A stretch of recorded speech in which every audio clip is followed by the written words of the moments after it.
Bismillahirrahmanirrahim. Assalamualaikum warahmatullahi wabarakatuh dan selamat sejahtera semua. Jadi dalam video ini saya ingin menerangkan secara ringkas mengapa kuantiti right ascension dalam bahasa Inggeris diterjemahkan sebagai jarak hamal di dalam bahasa Melayu. Right? Jadi kita ingat balik, right ascension ni dia ukur apa? Right? Right ascension ni dia mengukur, kalau korang lihat di sini, ini adalah, tengok saya masukkan. Right?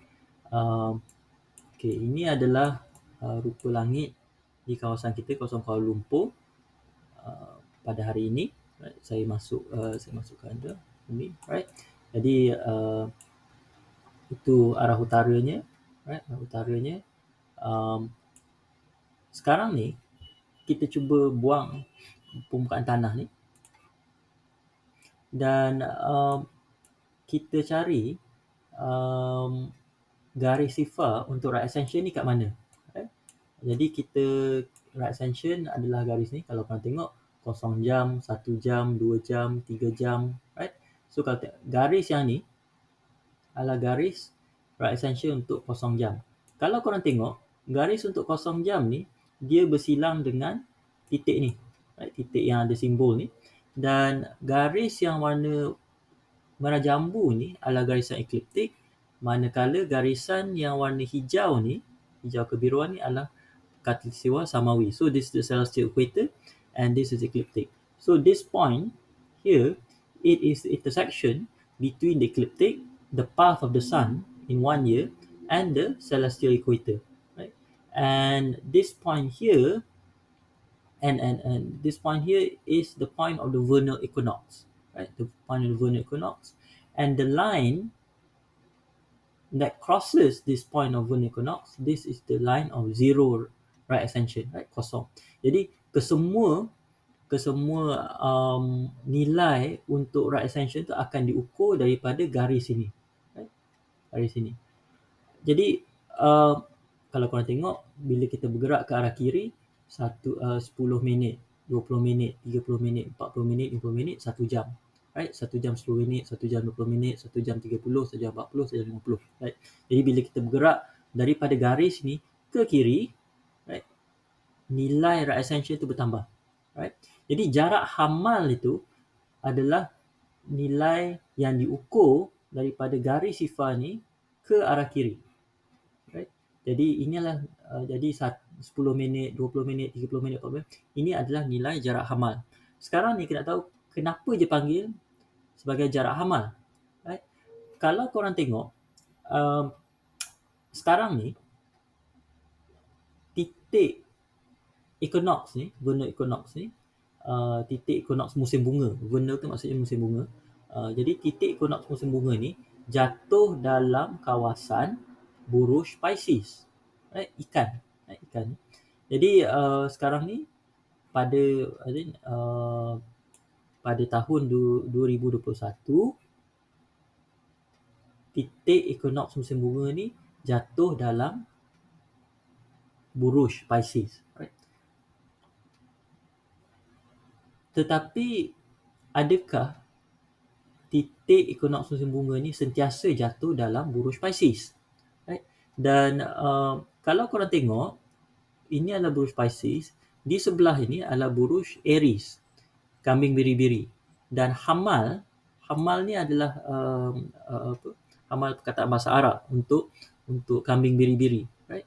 Jadi kalau dalam bahasa Melayu kita terjemahkan right ascension sebagai jarak hamal, itu seolah-olah memberitahu kita yang sepatutnya kita mengukur right ascension ni daripada buruj Aries, ataupun itu bermaksud bahawa titik equinox musim bunga ni suatu masa dahulu pernah berada dalam kawasan buruj Aries.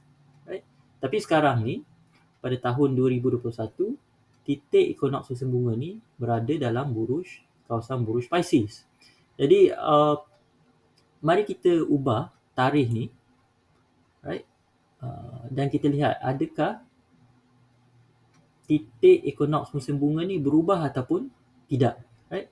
Jadi kita cuba anjakkan dari hari ke hari, kemudian lihat ada perubahan ke tidak. Kemudian kita cuba anjakkan dari bulan ke bulan, lihat ada perubahan atau tidak. Kemudian kita cuba anjakkan dari tahun ke tahun, lihat ada perubahan ataupun tidak. Right, jadi saya ubah daripada hari ke hari.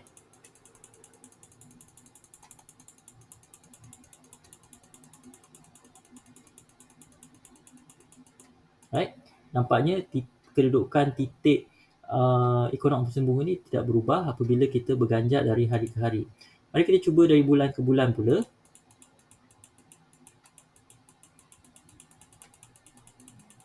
Right, sekali lagi titik ekonom musim bunga ni tidak berubah relatif kepada buruj Pisces apabila kita mengubah dari bulan ke bulan. Cuba kita ubah dari tahun ke tahun pula dan kita lihat adakah titik ekonom musim bunga ni berubah relatif kepada buruj Pisces. Nampaknya macam tidak bergerak juga. Right? Okey, jadi nampaknya bila kita mengubah dari hari ke hari, dari minggu ke minggu, bulan ke bulan, right? Tahun ke tahun pun titik equinox musim bunga ni tidak berubah relatif kepada buruj Pisces ni.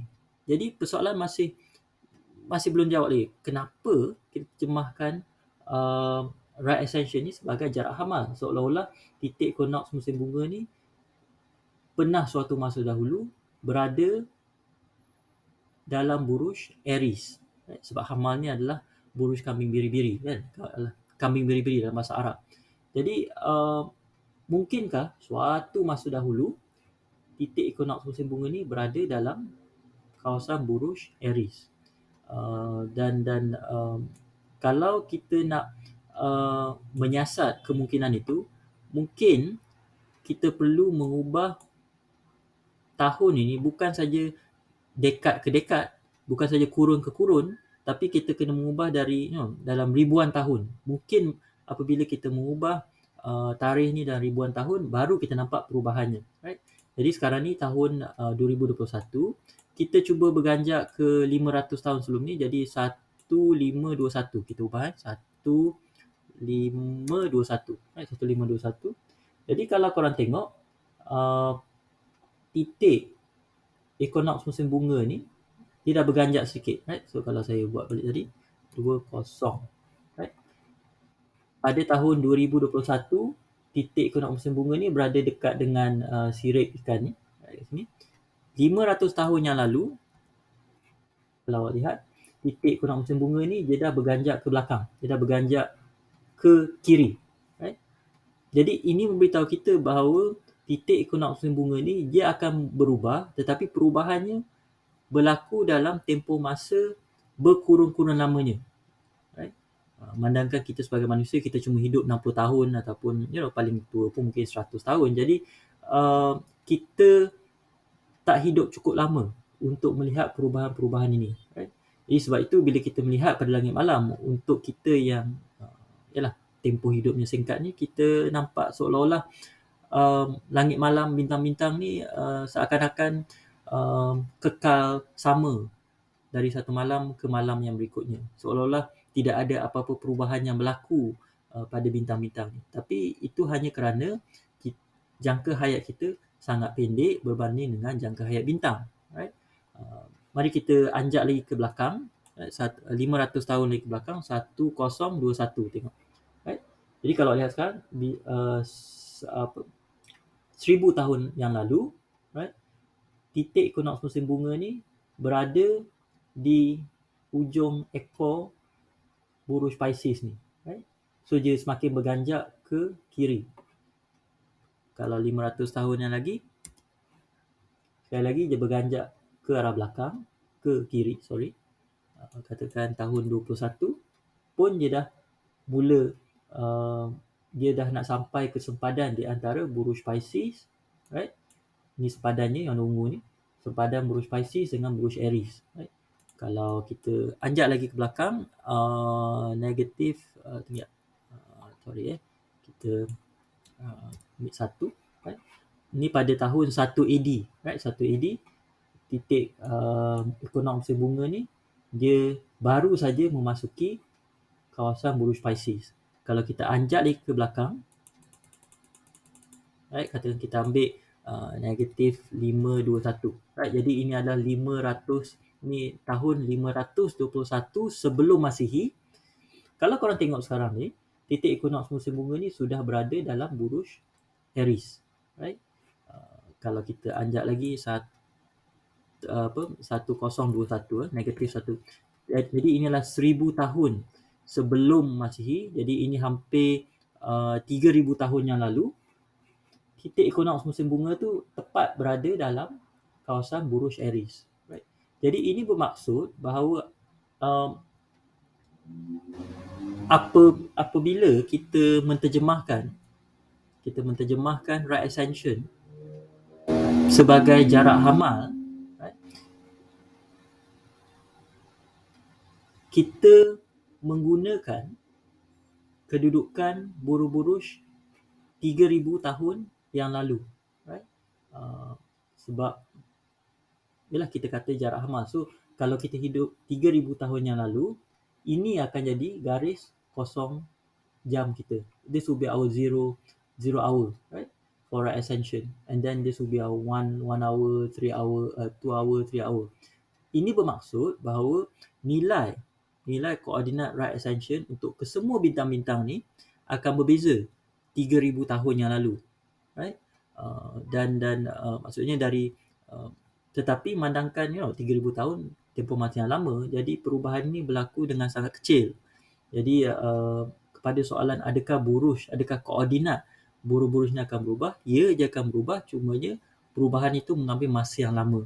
Jadi tak perlulah ahli astronomi nak mengemaskini koordinat setiap tahun, right?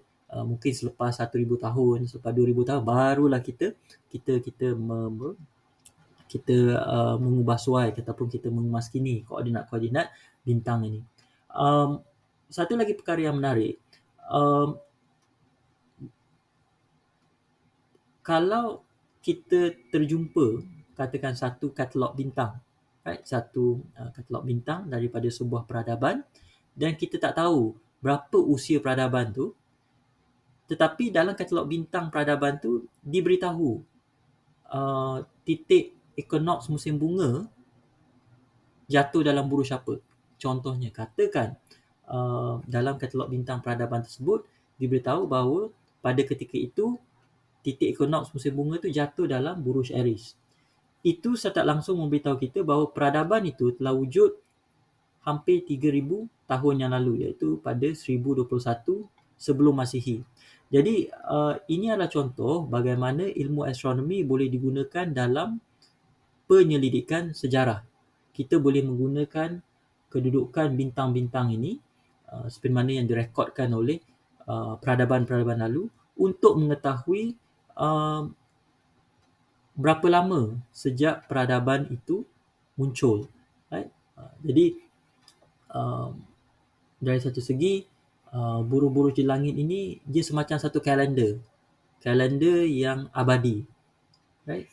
Dan dengan mengetahui cara membaca kalender buruj-buruj ni, kita boleh menentukan usia peradaban, right? Usia masyarakat yang telah pupus, right?